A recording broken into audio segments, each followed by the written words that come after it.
అందరికీ నమస్తే అండి. కడపలో మొదటిసారిగా జరిగిన తెలుగుదేశం పార్టీ మహానాడు సక్సెస్ అయిందా లేదా? సక్సెస్ అయితే అది ఎంతవరకు ఉపయోగపడుతుంది పార్టీకి? సో ఓవరాల్గా మహానాడు ఫీడ్బ్యాక్ ఎలా ఉంది? మహానాడు అయిపోయి 24 గంటలు దాటింది, 2 రోజులు అవుతుంది, ఇది 2వ రోజు. సో ఎలా ఉంది దాని ఫీడ్బ్యాక్? ఓవరాల్గా పార్టీ ఏ జోష్లో ఉంది? అసలు ఈ మహానాడు సక్సెస్ అవ్వడానికి రీజన్స్ ఏంటి? ఎంతమంది వచ్చారు? ఇదంతా కూడా మనం ఉన్నదన్నట్టు రివ్యూ చెప్పుకోవాలంటే, సో నిజానికి మహానాడుకి తెలుగుదేశం పార్టీ వాళ్ళ లెక్క, ఆ పార్టీ సైడ్ లెక్క ఏంటంటే 3,30,000 మంది వరకు సభకు వచ్చారు. అంటే అక్కడికి వచ్చిన పార్కింగ్లో ఉన్న వెహికల్స్ని బట్టి, అక్కడ ఉన్న బస్సులు, కార్లు, రకరకాల వెహికల్స్ని బట్టి దానిలో లెక్కేసుకుంటే, ఇప్పుడు ఒక బస్సు ఉందనుకోండి 30 మంది పడతారు, ఒక వ్యాన్ ఉందనుకోండి 10 మందో 12 మందో పడతారు, ఒక కారు 4 పడతారు. అలా వాళ్ళు లెక్కలు వేసుకున్న దాన్ని బట్టి దాదాపుగా 3 లక్షల నుంచి 3,30 వరకు వచ్చి ఉంటారనేది అంచనా వేస్తున్నారు. వీళ్ళే కాకుండా బయట వచ్చి సభ దగ్గర ఖాళీ లేక, పార్కింగ్లో ఖాళీ లేక, రోడ్లు ఖాళీ లేక వెనక్కి వెళ్ళిపోయిన వాళ్ళు ఇంకా ఎక్కువ మంది ఉంటారు, మరో 70-80 వేల మంది వరకు ఉంటారు అనేది పార్టీ లెక్క, టీడీపీ అంచనాలు. ఇక నేను కడపలోనే ఉన్న వైసీపీ వాళ్ళని కూడా అడిగా. అంటే మనం వైసీపీ వెర్షన్ వైసీపీ వాళ్ళని కూడా కనుక్కోవాలి కదా. సో అక్కడ పనిచేస్తున్న మనకు తెలిసిన వాళ్ళు కొంతమంది ఉన్నారులే, వైసీపీలో యాక్టివ్గా పనిచేస్తున్న వాళ్ళు, మన సోర్సు ప్లస్ సాక్షిలో ఉన్నవాళ్ళు, వాళ్ళని అడిగితే అరౌండ్ వైసీపీ వాళ్ళ లెక్క ఏంటంటే 1,30,000 నుంచి 1,70,000 మంది వరకు వచ్చారు అని చెప్తున్నారు. 1.30 లక్షల నుంచి 1.70 లక్షల వరకు వచ్చారన్న అని చెప్తున్నారు. సో ఇది వైసీపీ వాళ్ళ ఆఫ్ ద రికార్డ్ అంతర్గత లెక్క. నేనేమంటానంటే 1,00,000 దాటాక ఎంతమంది వచ్చినా అది లక్షల్లో లెక్కేసుకోవాల్సిందే. 1,00,000 మంది అవని, 2 లక్షల మంది అవని, 3 లక్షల మంది అవని, 10 లక్షల మంది అవని, ఇదిగో పలానంత మంది వచ్చారు అనడానికి సాక్ష్యాలు ఆధారాలు ఉండవు. 1,00,000 మందికి సరిపడా ప్లేస్లో మీటింగ్ పెట్టారు అంటే 1,00,000 ప్లేస్లో 2 లక్షల మంది అయినా 3 లక్షల మంది అయినా ఎంతమంది అయినా అంతే. పర్ హెడ్ ఎవరు లెక్క పెట్టరు. మనం చిరంజీవి గారి ప్రజారాజ్యం ఆవిర్భావ సభ చూసినా, అంతెందుకు 2022లో జరిగిన మహానాడు చూసినా, ఒంగోలులో జరిగిన మహానాడు, అండ్ 2018లో వైసీపీ ప్లేనరీ ఆ మీటింగ్ చూసినా, ఇలా కొన్ని ఆవిర్భావ సభలు చరిత్రలో నిలిచిపోతాయి. అంతకుముందు 2012 ఆ టైంలో బీసీ గర్జనో యువ గర్జనో పెట్టింది తెలుగుదేశం పార్టీ, అది కూడా ఒక గ్రాండ్ చాలా పెద్ద మీటింగ్. ఇలా చరిత్రలో నిలిచిపోయే మీటింగ్స్ కొన్ని ఉంటాయి. సో ఇప్పుడు ఈ మహానాడు ఆల్మోస్ట్ అటువంటిదే, లక్షల్లో జనం వచ్చారు. అయితే కడపలో వాళ్ళు పెట్టడానికి రీజన్ ఏంటంటే, కడపలో పెట్టాలనే ఆలోచన నిజానికి లోకేష్ గారిదే.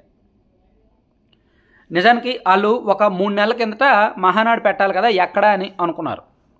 సో 2025 అంటే ఈ సంవత్సరం నుంచి 2028 వరకు, అంటే ఎన్నికలకు ముందు సంవత్సరం వరకు, 2029లో పెట్టలేరు. సో 25, 26, 27, 28 మొత్తం 4 సంవత్సరాలు. ఈ 4లో ఏదో ఒక సంవత్సరం బ్రేక్ ఇచ్చినా 3 సంవత్సరాలు మహానాడు పెట్టాలి, 3 మహానాడులు నిర్వహించాలి. సో ఈ 3 మహానాళ్ళు 3 ప్రాంతాల్లో పెట్టాలి. ఒకటి రాయలసీమ, ఒకటి ఉత్తరాంధ్ర, ఒకటేమో కోస్టల్ ఆంధ్ర.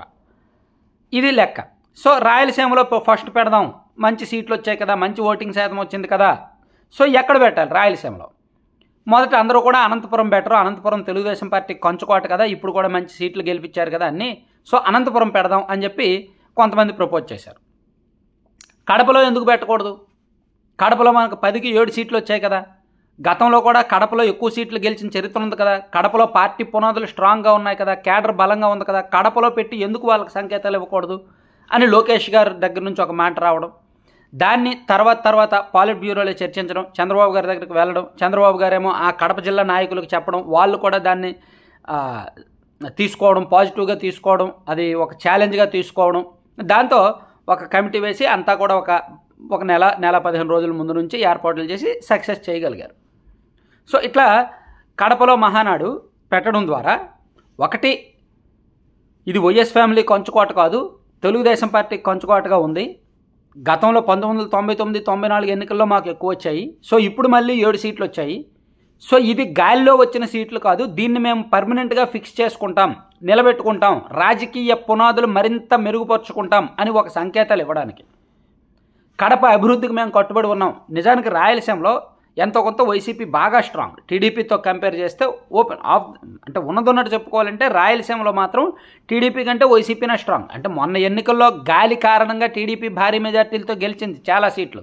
నిజానికి ఒరిజినల్ పవర్ చూసుకుంటే రాయలసీమ ప్రాంతంలో వైసీపీయే, అంతకుముందు టీడీపీనే బలంగా ఉండేది. సో ఇప్పుడు పాత బలాన్ని వేవ్కి సంబంధం లేకుండా, పార్టీ గాలికి సంబంధం లేకుండా పాత బలాన్ని మళ్ళీ నిలబెట్టుకోవాలన్నా, పట్టు నిలబెట్టుకోవాలన్నా ఈ ప్రాంతం నుంచే ఒక సంకేతాలు ఇవ్వాలి.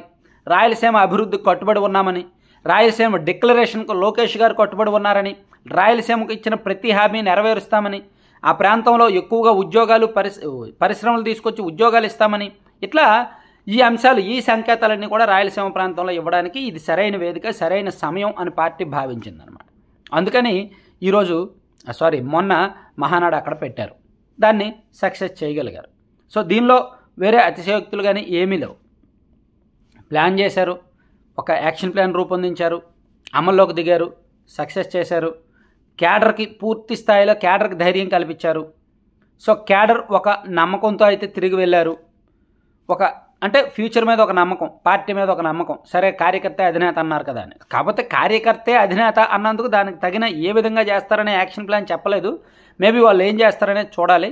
సో ప్రస్తుతానికైతే మహానాడు విషయంలో ఎటువంటి నెగిటివ్ థాట్స్ నెగిటివ్ ఫీడ్బ్యాక్స్ అయితే ఎక్కడా లేవండి. ఈవెన్ వైసీపీ వాళ్ళ దగ్గర కావచ్చు, ఇంటెలిజెన్స్ వాళ్ళ దగ్గర కావచ్చు, ప్రభుత్వ వ్యతిరేక పక్షాల్లో కూడా మహానాడు ఫెయిల్ అయింది, మహానాడు అది ఇది అనే థాట్స్ అయితే ఏమీ లేవన్నమాట.